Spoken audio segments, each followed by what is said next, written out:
I'm Scarlett, 24 female. For most of my life, I lived in a house that felt more like a museum than a home, under the thumb of a family that valued legacy over happiness. I'm a software developer, something my family considered a quirky and ultimately useless hobby. They never imagined that this hobby was about to give me a life they could only dream of, far away from their control. This is the story of how my father's final, cutting words were the key that unlocked my cage and led me to a $10 million mansion overlooking the Pacific Ocean. Before this story unfolds, I'd love to connect with you. Please let me know in the comments where you're watching from and what time it is in your corner of the world. It's amazing to see how far these stories can travel. The Blackwood family crest was etched into everything. The heavy oak doors, the fine china, even the leather-bound books that lined the walls of my father's study. It was a constant, suffocating reminder of the legacy I was expected to uphold. Our home, a sprawling stone manor in the greenest part of Connecticut, was a testament to generations of Blackwood lawyers. My great-grandfather, my grandfather, and now my father, Marcus Blackwood, CEO of one of the most prestigious law firms in the state. He was a man carved from granite and ambition, and he expected nothing less from his children. My older brother, Julian, fit the mold perfectly. At 30, he was already a junior partner at the firm, his every step a mirror of our father's. He had the same sharp suits, the same confident stride, and the same dismissive smirk he reserved especially for me. For them, my life was a profound disappointment.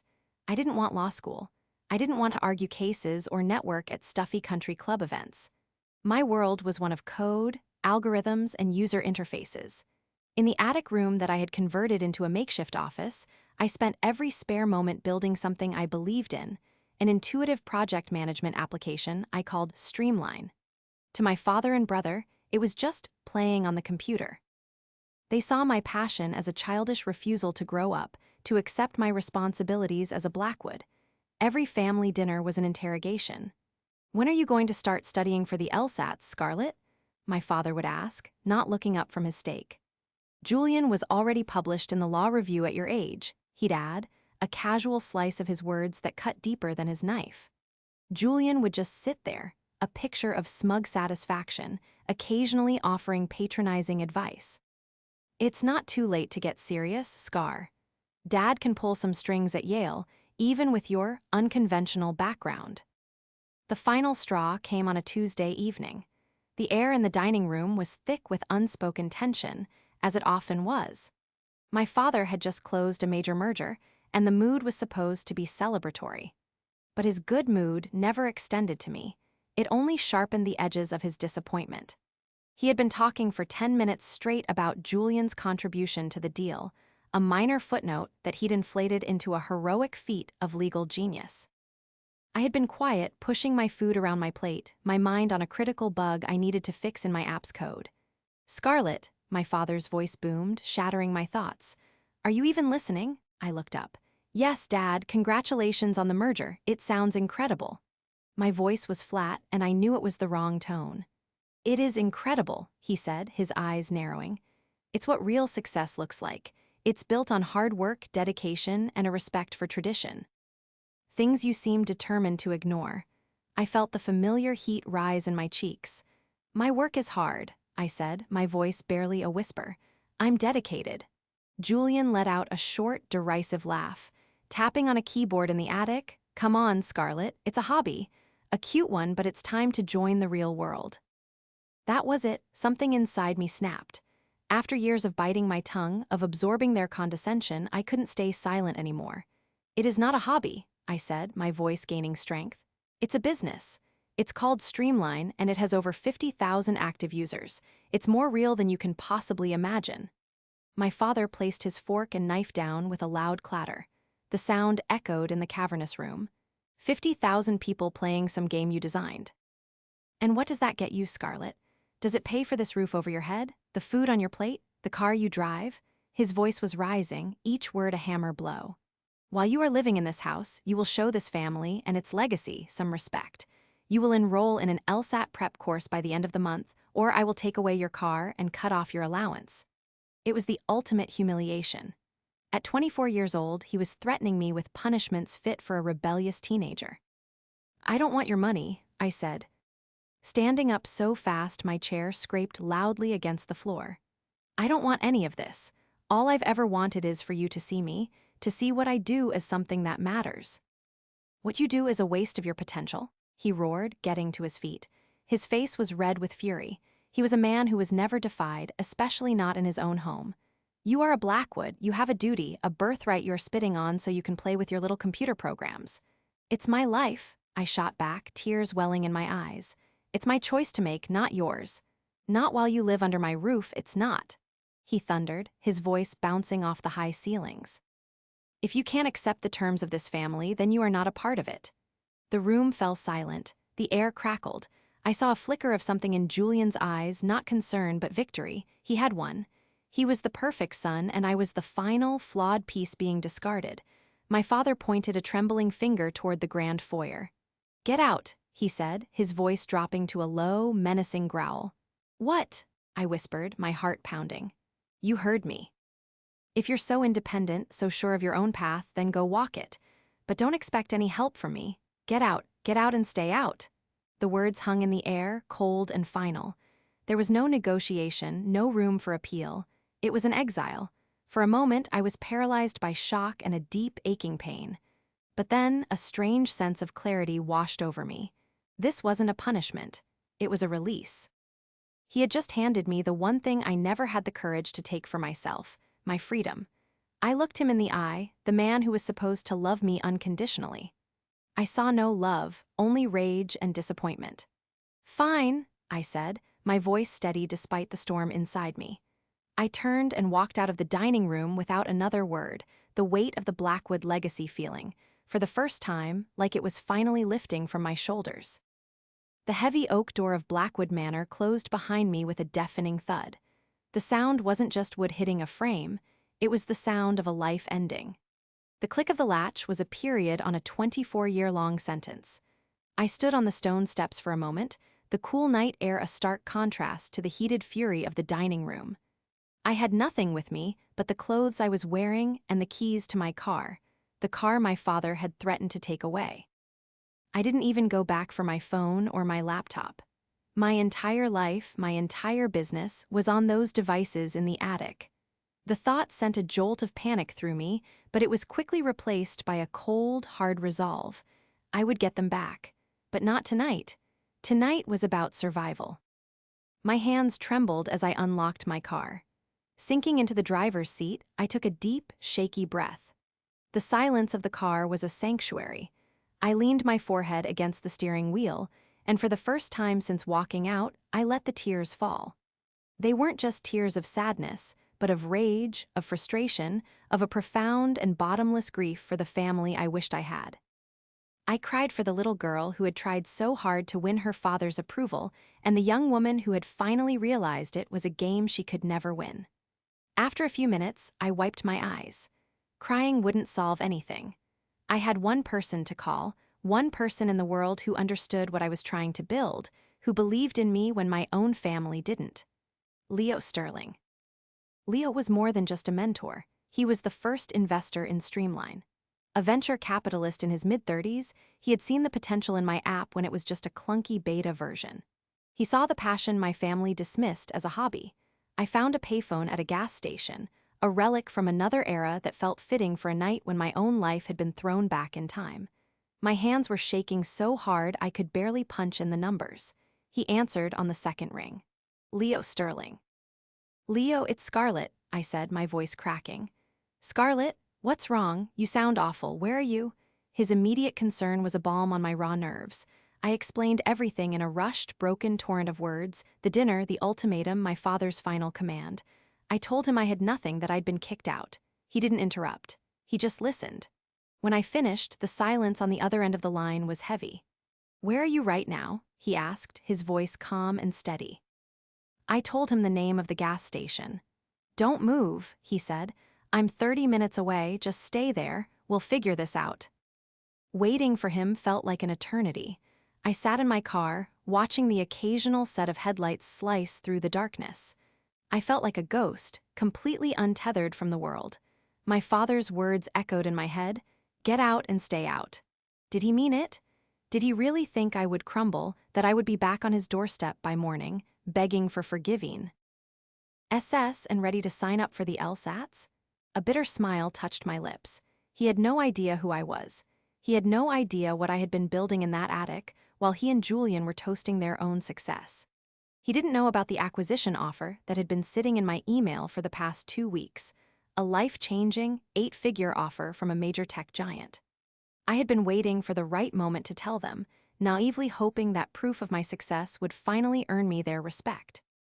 I saw the irony now. I didn't need their respect. I needed to respect myself. When Leo's car pulled into the gas station, I felt a wave of relief so powerful it almost buckled my knees. He got out and walked over to my window. He wasn't a large man, but he had an aura of solid competence that was incredibly reassuring. "Hey," he said gently. "You okay?" I shook my head, unable to speak. "Okay," he said. "Here's the plan. You're going to follow me back to my place. You can crash in the guest room for as long as you need. Tomorrow, we get your stuff. And then we accept the offer." He said it so simply, as if it were the most obvious thing in the world. And it was, the offer, the money. It wasn't just a validation of my work, it was my escape hatch.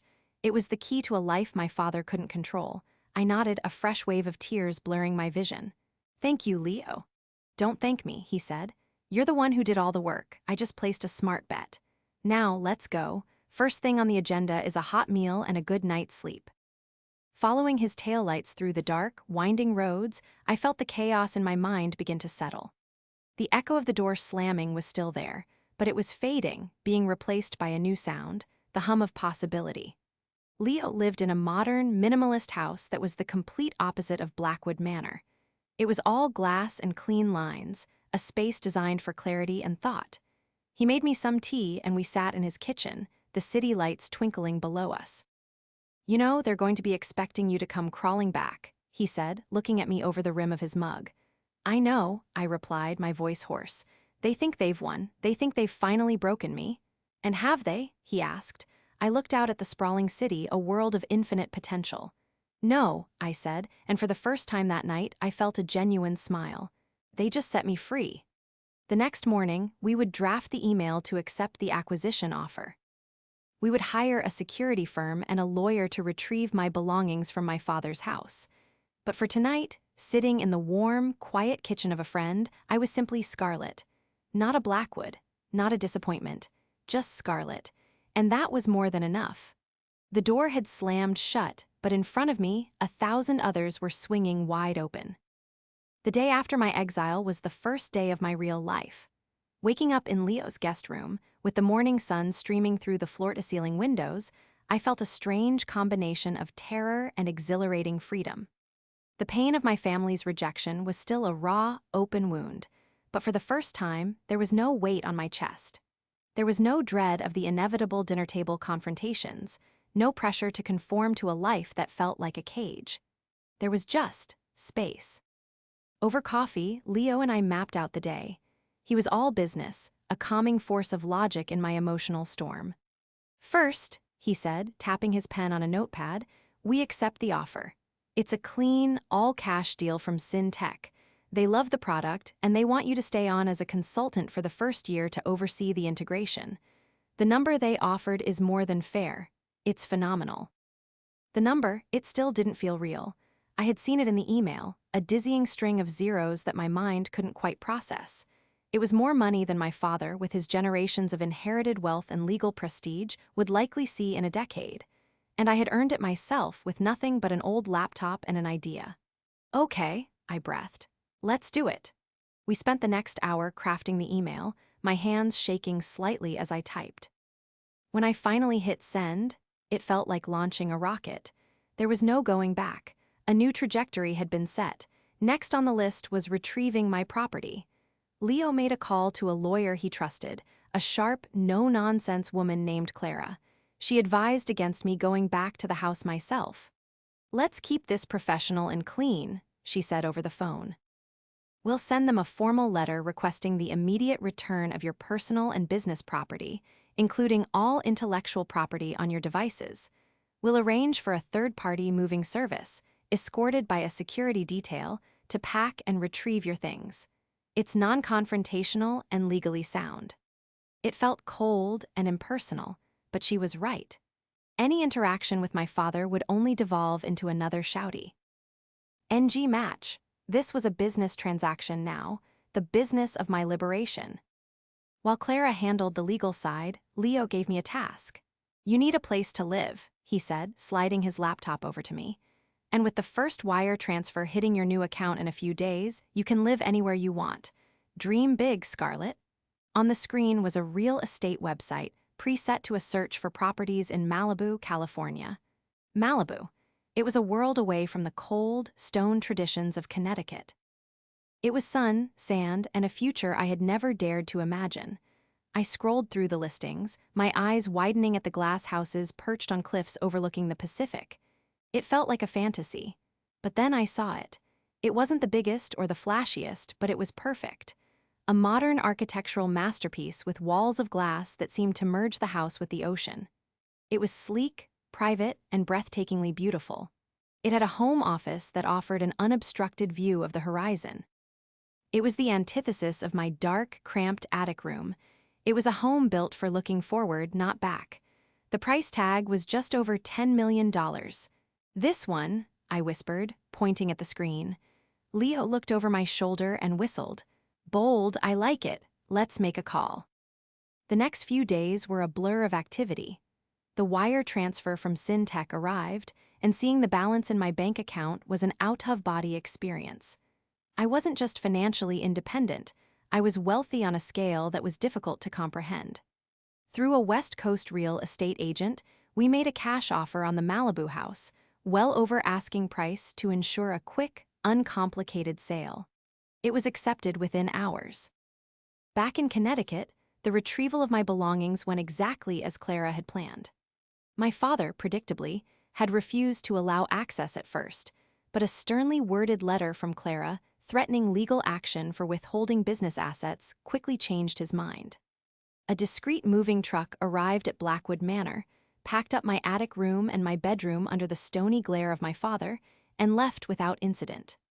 My things arrived in California before I did. Flying first class to Los Angeles, I looked out the window at the clouds below and felt a profound sense of dislocation. Just a week ago, I had been a glorified prisoner in my father's house, fighting for the right to pursue my passion. Now, I was the owner of a multi-million-dollar company, on my way to a mansion on the California coast. The ascent had been dizzying. When the agent handed me the keys to my new home, my hand was steady. I walked through the massive front door and into a sun-drenched living room. The entire back wall was glass, and the Pacific Ocean stretched out before me, vast and endless. The salty air filled my lungs. I walked from room to room, touching the cool marble countertops in the kitchen, the smooth wood of the railings on the staircase. It was all mine, not given to me, not inherited, earned. My movers had already set up my office, my multiple monitors and computer towers looking almost surreal against the backdrop of the ocean. My whole life, my father had defined success by the size of your house and the prestige of your name.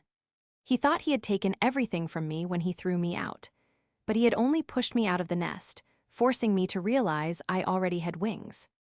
Standing on my balcony, with the California sun warming my face and the sound of the waves crashing below, I felt a deep, quiet sense of peace. This wasn't just a new house.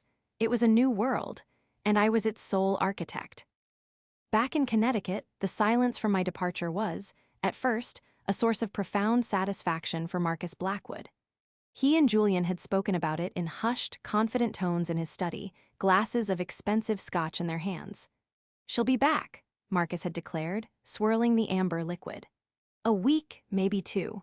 The world is a cold place when you don't have the Blackwood name to protect you. She'll run out of whatever pocket money she has and realize the gravity of her mistake." Julian had nodded in agreement, a smug smile playing on his lips. "She's stubborn, Dad, but she's not stupid. She needs us. She'll come back, apologize, and we can finally get her on the right track." They viewed my absence as a necessary, if dramatic, step in my re-education. They imagined me staying on a friend's couch, my confidence eroding with each passing day, the reality of my useless career choice setting in. The arrival of the lawyer's letter was the first crack in their narrative. Marcus had been livid. Intellectual property? Business assets? The audacity? He had bellowed, slamming the letter down on his desk. He saw it as a childish tantrum, a pathetic attempt to spite him.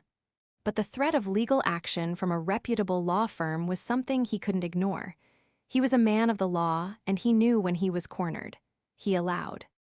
The movers in, watching with cold fury as they dismantled my attic sanctuary. To him, they were just taking boxes of computer junk. He still believed he held all the cards. A week passed, then two. My phone remained silent, my number disconnected.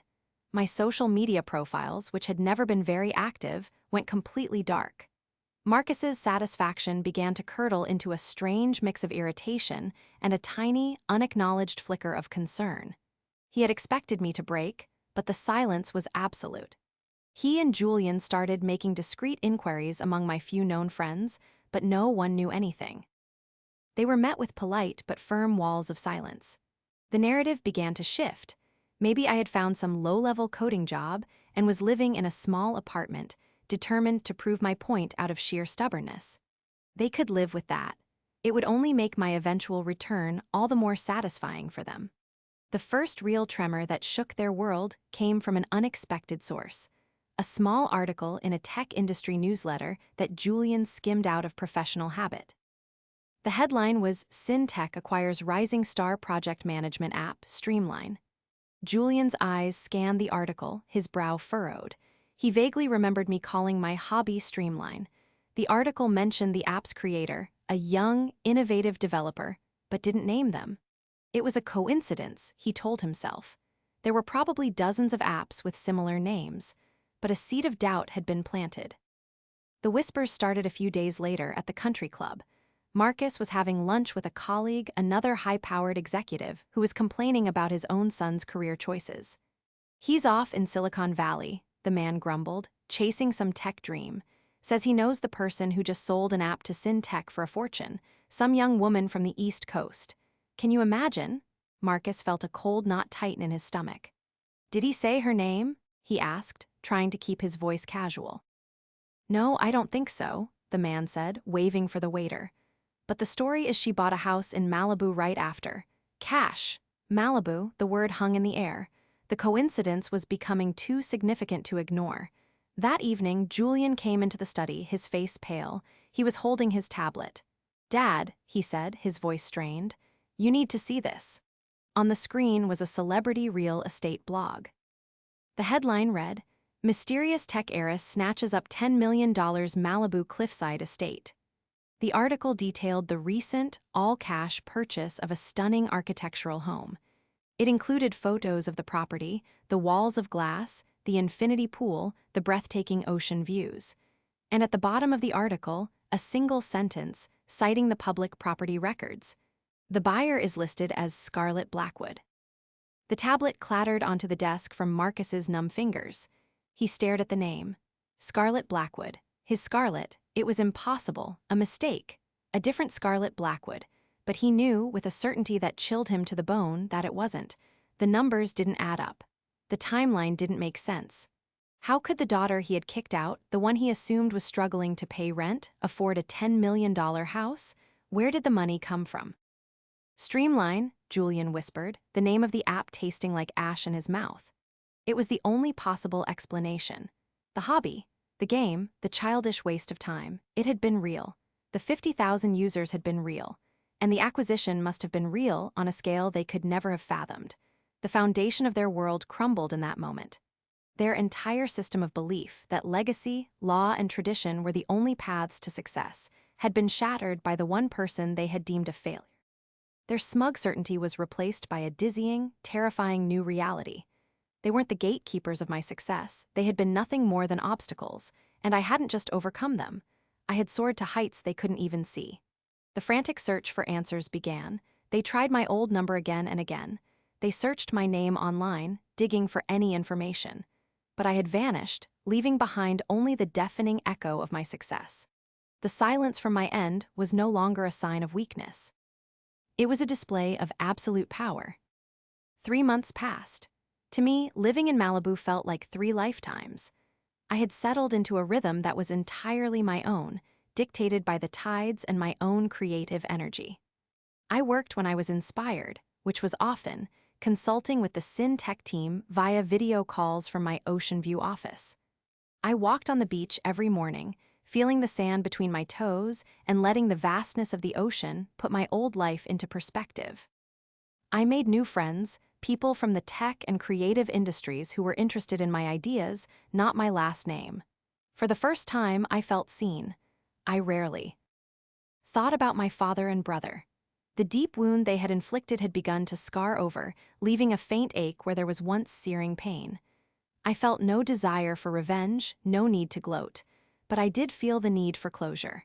I needed to close the book on that chapter of my life, not with anger, but with the quiet finality of truth. I wanted them to understand, not for their sake, but for mine. I needed to stand before them not as the rebellious daughter or the failed Blackwood, but as the woman I had become, on my own terms, in my own space. The plan formed slowly, crystallizing one evening as I watched the sunset paint the sky in hues of orange and purple. It wouldn't be a dramatic confrontation, it would be a business meeting. That was the only language my father truly understood. I called Leo, who had remained my steadfast friend and advisor, and ran the idea by him. "Are you sure you're ready for that?" he asked, his voice laced with concern. "They don't deserve your time, Scarlett." "It's not for them, Leo," I explained. "It's for me. I need to do this before I can truly move on." He understood. The next day, I had my new personal assistant, a sharp and efficient woman named Chloe, draft an email. It was sent from a new, professional email address bearing my name. The recipients were Marcus Blackwood and Julian Blackwood. The subject line was simple: business proposal. The email itself was brief and formal.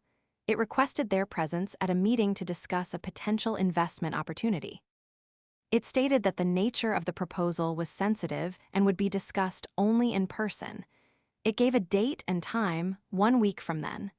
The location, it noted, would be forwarded to them 48 hours prior to the meeting. There was no personal touch, no hint of familiarity. It was signed simply, Scarlett Blackwood. I knew exactly how they would receive it. The cryptic, professional tone would bypass their paternal instincts and trigger their greed. A business proposal from the daughter who had just made an astronomical fortune. Their minds would race with possibilities. Did she need their legal expertise to manage her new wealth? Was she looking to invest in their firm? Or perhaps, in their most arrogant fantasies, she was finally coming to them for help, realizing she was in over her head. The email was bait and the hook was their own ambition. Back in Connecticut, the invitation landed like a bombshell. Marcus and Julian read it over and over again in the study, the same room where they had celebrated my exile. "What is she playing at?" Julian muttered, pacing the floor. "An investment opportunity, after she cut us off completely?" "She's reaching out," Marcus said, a slow, predatory smile spreading across his face. "This is it. She's waving the white flag. She's realized she can't do this alone. She needs her family. She needs us." Their narrative immediately shifted to one of control. My silence hadn't been a display of power. It had been a sign of immaturity. My success was a fluke, a lottery ticket I had stumbled upon, and now I was coming back to the adults for guidance.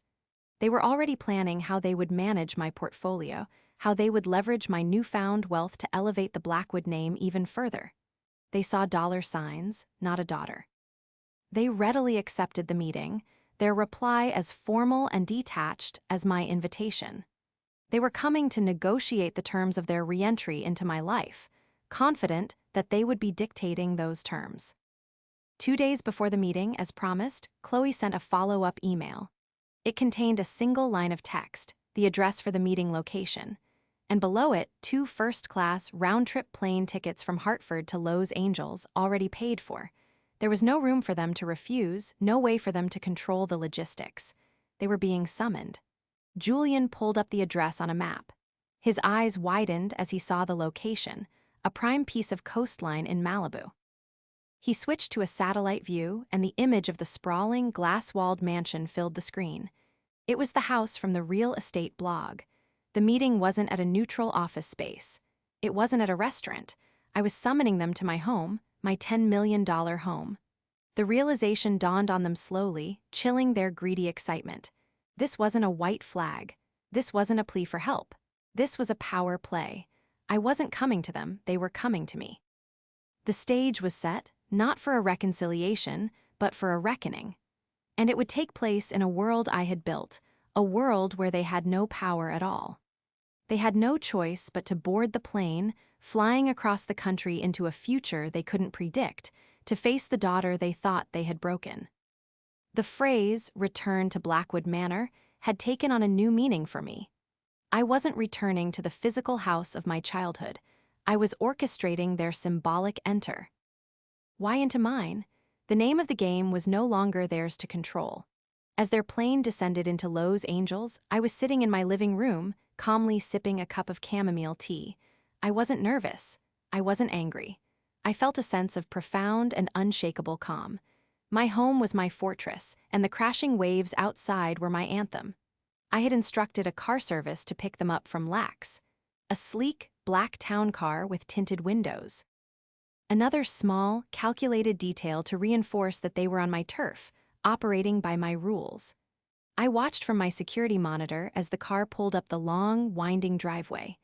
I saw them get out, my father and Julian, looking small and out of place against the vast backdrop of the Pacific. They were dressed in their usual armor.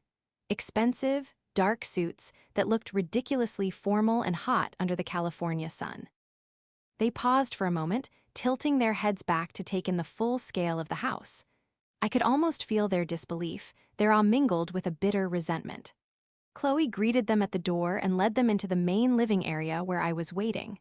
I stood up as they entered. I had chosen my own armor carefully, simple linen trousers and a silk blouse. I was comfortable, relaxed, and in control. The setting sun streamed through the glass walls behind me, silhouetting me for a moment, making them squint. "Father, Julian," I said, my voice even and cool. "Thank you for coming." My father recovered first, slipping back into his familiar role of the patriarch taking charge. "Scarlett," he said, his voice a low rumble. "This is quite a place. I see your little project paid off." The condescension was still there, a reflex he couldn't control. "It's not a project, Father, it's a company. And yes, it paid off," I replied, gesturing to the minimalist sofa. "Please sit." They sat stiffly on the edge of the cushions, looking like crows perched on a wire. Julian's eyes darted around the room, cataloging the expensive art, the custom furniture, the sheer scale of the space. I could see the gears turning in his head, calculating, assessing. "You mentioned a business proposal," Julian said, getting straight to the point. He was trying to frame this as a negotiation between peers. "Yes," I said, taking a seat across from them. "I did. But first, I think we need to clear the air about our last conversation." My father bristled. "There's nothing to clear up. I gave you a choice and you made it. I see it has worked out for you in a manner of speaking. Now about this proposal." "The proposal can wait," I said, my voice firm but quiet. I held his gaze. "That night you told me that as long as I lived under your roof, I would live by your rules. You said that my life's work was a waste. You yelled, 'Get out and stay out.' You threw me away, Father." The word "threw me away" hung in the air between us. His jaw tightened. "You were being disrespectful and naive. I did what was necessary to teach you a lesson about the real world." "And what lesson was that?" I asked, a genuine curiosity in my voice. "That my worth is tied to my willingness to follow your path, that my dreams are invalid unless they fit into the Blackwood legacy." I leaned forward slightly. "Let me tell you about the real world you wanted me to learn about. In the real world, my idea, the one you called a hobby, solved a problem for hundreds of thousands of people. In the real world, that solution was valued by one of the largest tech companies in the world. They valued it at $87 million. A stunned silence fell over the room, broken only by the sound of the waves outside. 87 million. I saw the number register on their faces. I saw Julian's mouth fall slightly open. I saw the blood drain from my father's face. The figure was so far beyond what they could have possibly imagined that it short-circuited their brains. Their condescension, their arrogance, it all evaporated, replaced by pure, unadulterated shock. "That's," Impossible, Julian stammered. I saw your face when you got the keys to my car for your 16th birthday, I said, my gaze shifting to my father. You were so proud. It was a used sedan, but to me it was freedom. This house, I said, making a sweeping gesture to the glass walls and the endless ocean beyond, I bought it with cash a few days after you kicked me out. No loans, no mortgage. Just a fraction of the money I earned from the hobby you despised. I let that sink in. I watched them process the scale of their miscalculation. They hadn't just been wrong about me, they had been catastrophically, spectacularly wrong. Their entire worldview was a house of cards, and I had just pulled out the foundation. So, the business proposal, I said, my tone shifting back to one of cool professionalism. It's this. I have no intention of ever needing anything from you again. My success is my own. The proposal is that you accept that. My proposal that we terminate our relationship, professionally and personally. You will make no claims to my estate, my business, or my life. In return, I will not speak publicly about the circumstances of my departure from your home. It's a clean break. That's the deal. My father stared at me, his face a mask of confusion and wounded pride. He opened his mouth, then closed it again. For the first time in my life, I had left Marcus Blackwood speechless. He was a master negotiator, but this wasn't a negotiation. It was a verdict. Julian, ever the opportunist, saw a different angle. Scarlett, we're family, he said, his voice taking on a sycophantic tone I had never heard from him before. We made a mistake. We didn't understand, but we can move past this. Think of what we could do together, your innovation, our firm's legal power. I held up a hand, stopping him mid-sentence. The time for together is over, Julian. You had your chance to be a brother to me. You chose to be my father's echo instead. I stood up, signaling the end of the meeting. Chloe will show you out. The car is waiting to take you back to the airport. I wish you both a good life. I turned and walked toward my office, not looking back. I didn't need to see their faces. I had said everything I needed to say. I had shown them the world they had cast me out of, and then I had politely, firmly, and irrevocably closed the door. I didn't watch them leave.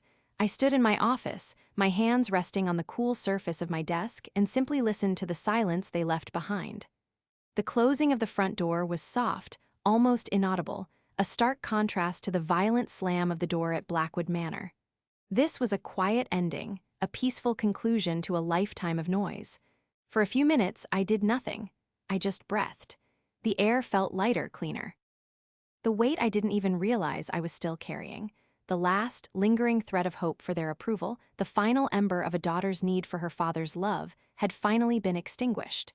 And in its place, there was not emptiness, but a vast, calm clarity. The confrontation hadn't been about making them feel small. It had been about me finally feeling my own size. It was about defining my own worth to their faces in a way they could not dispute or dismiss. The money, the house, they were just tools. They were the language my father understood, the tangible proof that my world was not just real, but in many ways more successful than his own. The true victory wasn't in their shock, but in my own peace. Later that evening, Leo came over. He brought a bottle of champagne, the expensive kind reserved for closing big deals. He found me on the balcony, wrapped in a blanket, watching the first stars begin to appear in the twilight sky. So, he asked softly, standing beside me.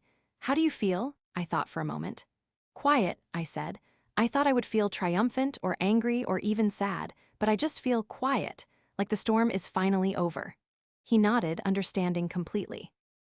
That's the best kind of victory, he said. He popped the cork on the champagne, and the sound echoed in the stillness. We clinked our glasses together. To new horizons, he toasted.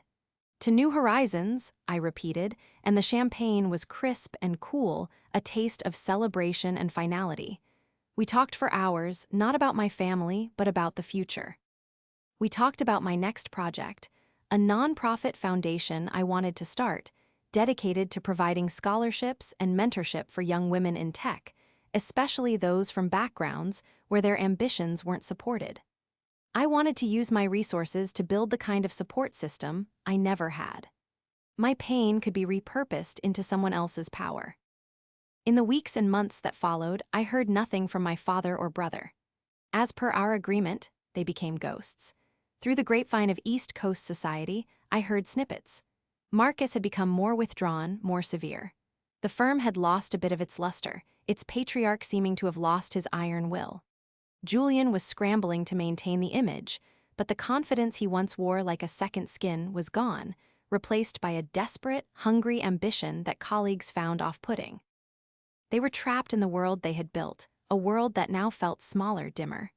They had worshipped at the altar of the Blackwood legacy, and in the end, it was all they had left. But their story was no longer my concern. My life was unfolding in vibrant California color. My consultancy work with SynTech was fulfilling, and the initial planning for my foundation was invigorating. I was building something new, something that was entirely about creation, not conflict. I was dating, learning to surf, and discovering that I was more than just a coder or a CEO. I was a person, free to be messy and imperfect and happy. One morning, about a year after I had moved to Malibu, I was on my daily walk on the beach. Sun was just rising, casting a golden glow over the water. My phone buzzed with a notification. It was a news alert from a Connecticut business journal. The headline read, "Marcus Blackwood announces retirement, Julian Blackwood to take over as CEO of firm." I read the first few lines of the article. It was full of the usual corporate platitudes about passing the torch and new leadership. There was no mention of me. To the world, the Blackwood dynasty was continuing as planned. But I knew the truth. It was a hollow kingdom, its king abdicating his throne, its prince inheriting a tarnished crown. I smiled, a genuine, unburdened smile. I swiped the notification away, deleting it. I slipped my phone into my pocket and turned my face to the sun. The horizon was a clean, perfect line where the sky met the sea. It was a new day, and it was all mine. The echo of the door slam had finally, completely, faded away, replaced by the timeless, soothing sound of the ocean. And for the first time, I felt truly, completely at home.